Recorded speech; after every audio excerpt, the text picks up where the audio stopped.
Hey, how's that look? Oh, shoot. Good. Even with me sitting like this? Yeah, you still my friend. Okay. Yeah. I'll get you more in the middle. Now you more in the middle. Okay. You know, your plus sign right on you. Okay, perfect. All right, so this is special. You ready?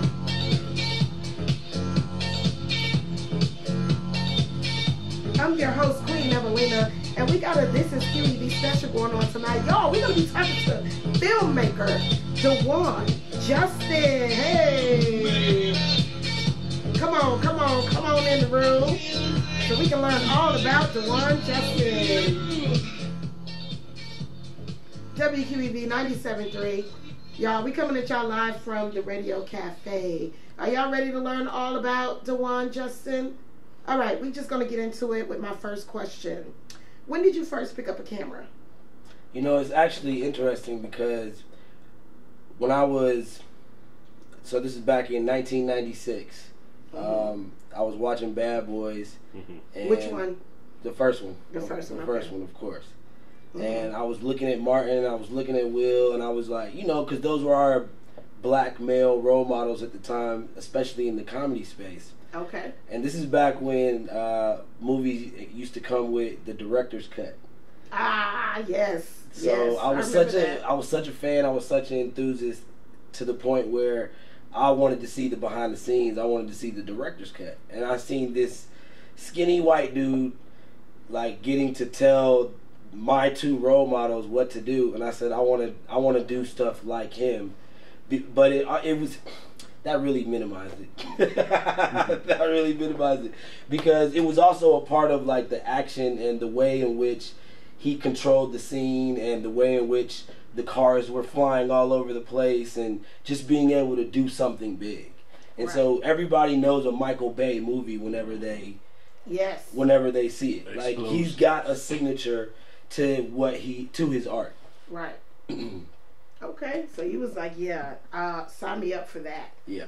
Okay, sign me up. All right, so after that, so did you decide to go to film school, or you just started doing your own independent projects? Okay, so now I'm going to take you back to when I grew up as a kid and first started drawing.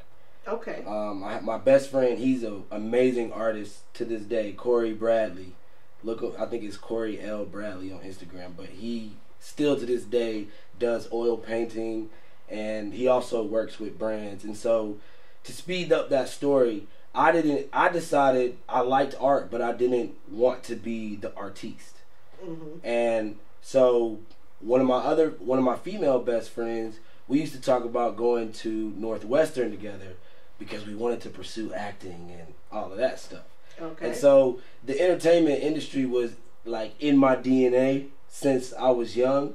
And so for me, it really got popping whenever after college, I ended up going back to college to work with Stomping on the Yard, or Campus Consumers Incorporated, which was the producers of National Step Show Tour, Stomping on the Yard.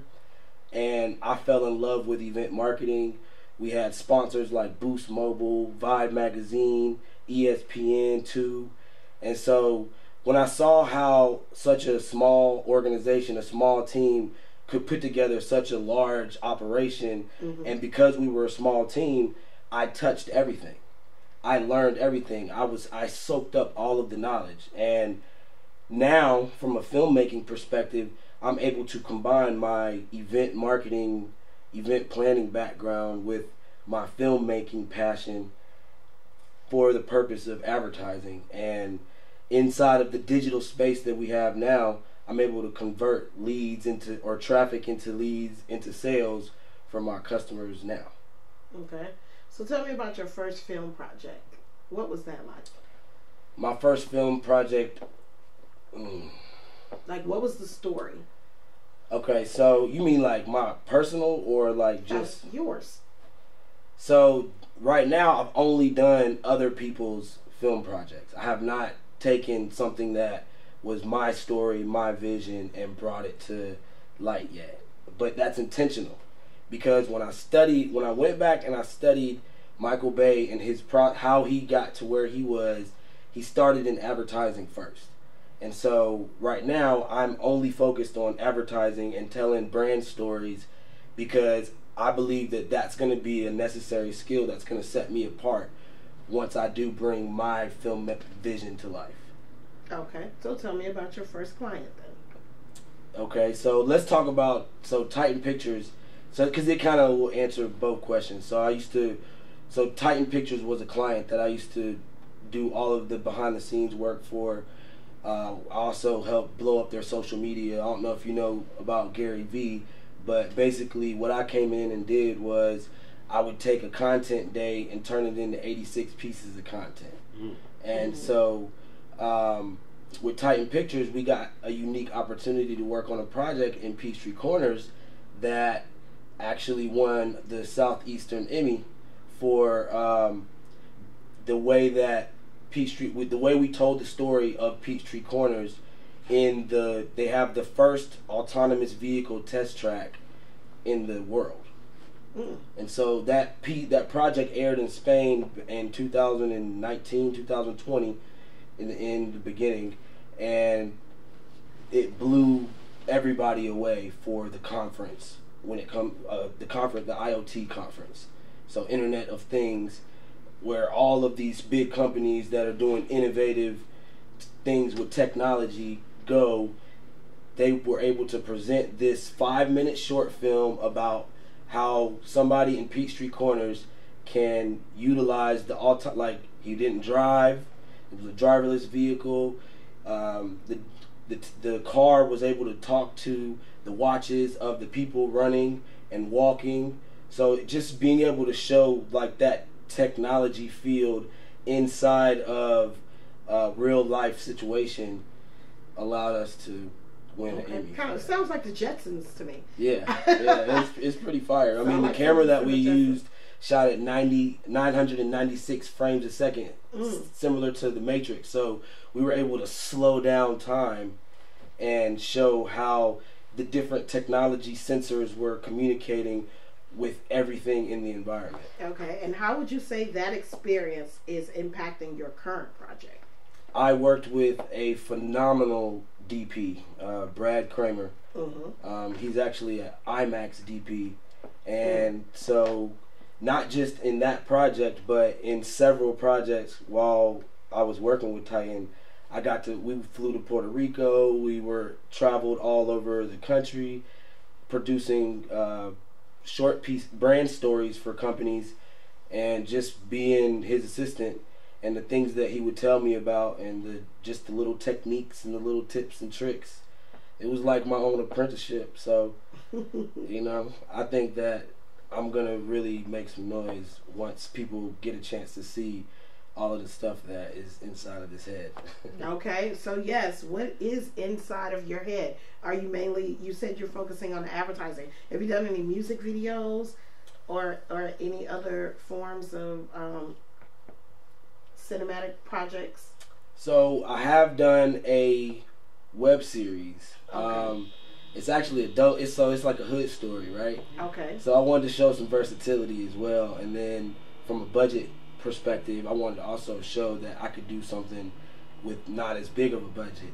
And so we were able to take a story about a young man that grows up in a troubled area and is trying to decide between doing stuff the legal way or doing stuff the illegal way. Right. And his interactions with the police and just the people in his environment that affected those decisions.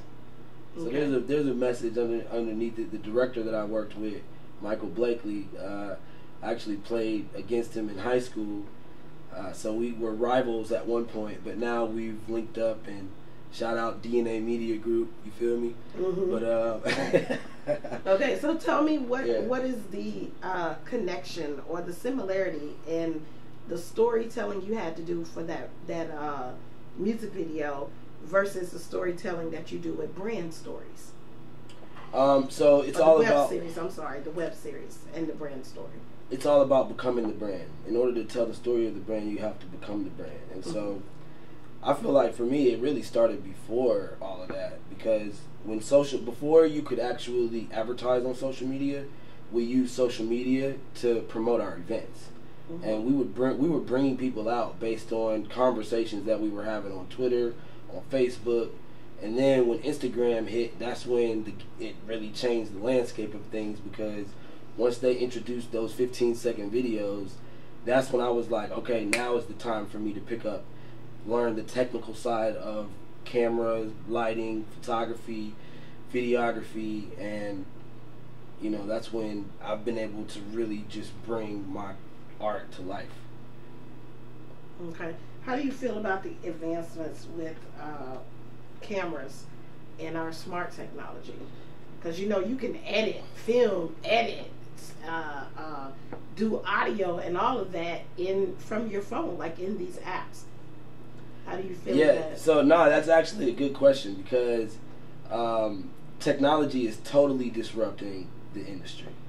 From a filmmaking perspective. I mean, there are filmmakers that take the challenge to go and film with the iPhone.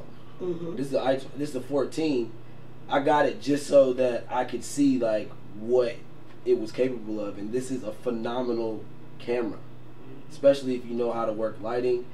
I can shoot in RAW or manual, like everything that I can do with my film cameras, this can do. Right. I remember when Beyonce released that, what was that song? Remember? And they said it was filmed on an iPhone. The whole... there's a lot of artists that have done stuff like that. I'll be honest, I want to bring this back because I didn't really answer the question about working with artists. I purposely didn't want to work with artists because they always talk about they got $500 budget, you know what I mean? And to get to the Beyoncés or the artists with the modest sized budgets to where you're actually able to put a crew together, because that's really what it's about, is the collaboration of the talented people in their own retrospect that makes filmmaking. It's not always the technology, it's the collaboration with people who are going to bring that project to life. You said it. Now, that doesn't just include the crew, that also includes your subjects or actors. Tell me about the most difficult time you had with an actor. And how did you handle that situation? Okay. So the lead on a project was supposed to arrive on set at, call time was 10. She didn't show up until 12:30. But it was my fault that she was late. Wow. And so her manager, because it affected the budget, like we were on a strict schedule for that day, and so now we're 2 hours behind, which means we're 2 hours over budget in the studio where we're filming. And I would say my sports background is what helped me to be able to keep the composure, because people feed off energy, especially in the role of a director. Like you could be, the whole set could be burning down, but when you go talk to that actor, they can't know. So it really is about being able to control your emotions, emotional intelligence, and communication. Being able to communicate with people on a level that they can understand, and you inspire them as well, especially when it comes to that. There's a story behind the story. Oh yeah, I got stories for days. Okay, keeping that in check. All right, so who would you like to work with in the industry that you haven't worked with before? I'm going to say in a simple form, I would like to work with Brad James. He's somebody that has been within close proximity of me, and he's a really talented actor with some martial art skills. And because I'm seeking to do more action stuff, he's somebody I see myself working with in the near future. Okay. Now, the name sounds familiar, and I'm trying to place the face. Was he in Boomerang on BET? Ooh, yeah, I think so. Light skin, short haircut. The same guy? I believe so. I forget the name of his character, but him and Simone were like, he was like the son of, he was supposed to be, it's so crazy, Jacqueline's son. I don't know if you know the story of Boomerang, the TV series. It was supposed to be Yeah, Boomerang was supposed to be the next generation after Marcus and Angela. Simone was supposed to be their daughter, and the guy who Brad James played was supposed to be the son of Jacqueline. Okay. And they were like best friends or something like that in the series. I thought that was interesting. Now, I feel like I saw it, but because I've seen so many, like right now it's just not, because I probably didn't go back and watch it a couple different times, but it sounds familiar. And he is a name that has really, he's with Keisha Knight, Pulliam. Okay. They have a child together. Okay. Mm-hmm. Okay. Mm-hmm. Okay. So that's all right. So that's who she has. She has a production company. Yep. So that is them. Okay. Yep. Okay. Yeah. That sounds good. So you'd love to work with him. That's awesome. So Brad, if you're listening, Brad. Yeah, you know what time it is. Okay. Yes. We need you to get in touch with Dewan, Justin, and make sure that y'all know that WQEB 97.3. Put this together, baby. Okay, we put it together. That's right. We put things together out here together. So tell me about what about a producer that you would like to work with? Now I'm gonna go reach up. I think it would be a unique experience to work with Spike Lee. Mm-hmm. I like the fact that he kept our culture in the industry. Yeah.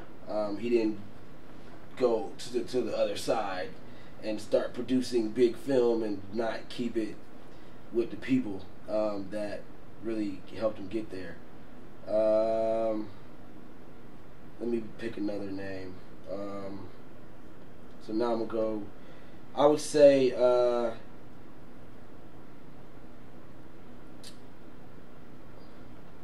besides Michael Bay, obviously. Right. There's another name that. What are your thoughts on Ryan Coogler? Well, before I forget it, Antoine Fuqua. Okay, I was gonna ask about that. Yeah. Ryan Coogler. I mean, so it goes back to those relationships, I believe. Like, he developed a relationship with Michael B. Jordan to where their work together, like, it really spoke to a big audience. And so now that he got the opportunity to put together a movie like Black Panther and, be on that such a large stage, like, and to most people it seems like kind of like Jordan Peele, where it's like y'all don't know how much work has gone into it, because when you finally do hear about this person, you're just hearing about it from the perspective that it finally caught. If that makes sense. I don't know if it does. But yeah, I think his work is phenomenal. I'm not a name person. Like, I'm more like vibes and energy. I'll collaborate with people that I can, do good work with. Like, I think that my business partner, Tony Wayne, photographer name, I think that he's a phenomenal filmmaker, artist, graphic designer. The way that we collaborate together is I just want to just continue to build relationships around what we're doing, because I think we can compete on the big stage with the right situation too. Okay. Well, you're definitely doing that right now with this cutting edge content that you're creating for a restaurant. So tell us more about that. Yeah. So I've been working with Fin and Feathers for really since the concept started. So, because the business is only about 3 years old. And so the owner, Damon Johnson, we used to work together back in Buckhead Bottle Bar days. So he's one of those business owners that believe in loyalty, and as long as you're loyal to him, he's loyal back. And people, he's got a staff of over 100 employees now, 6 locations, about to open 3 more, one in Vegas, which is something that I'm really excited about, because we have the Riverdale location where we produce a karaoke show every week has a stage, so it allows us to bring in live instruments as well as film it in a professional way, where it's a live show that we create every week. And so it streams across all of the locations, and it's in an infancy stage. The app is going to be launched soon, but there's also a loyalty program that's attached to it where customers can earn rewards points. They get discounts on their meals. They get exclusive invitations to live taping events, comedy shows, content, as well as for their birthday, free products and stuff. I don't want to give everything away because I realize that I'm like, I don't want to give too much away. I don't want to give too much away. Find out. All right, well that means y'all are gonna have to follow up. If you want to get all the deets on DeJuan Justin here, you guys are gonna have to follow him. Tell us where we can find you at. You can find me on all social media at DeJuan Justin. That's DuWanJustin. Twitter, it's I am DeJuan Justin. You know, if you lose an email, you lose an account. So there is a DeJuan Justin on Twitter, but it stopped tweeting. But website DeJuanJustin.com, and then go check out my work at Fin and Feathers, FinandFeathersRestaurants.com, supperclub.finandfeathersrestaurants.com. Yeah. Awesome. You guys have been listening to WQEB 97.3. This is our special with DeJuan Justin. So again, if you want to find him, you got to hit him up on Instagram. All right? He said that's not him on Twitter. And also, once again, give them your website. DeJuanJustin.com. All right. Thank you for listening. We'll be back tomorrow, 6 p.m. Eastern Time. WQEB 97.3.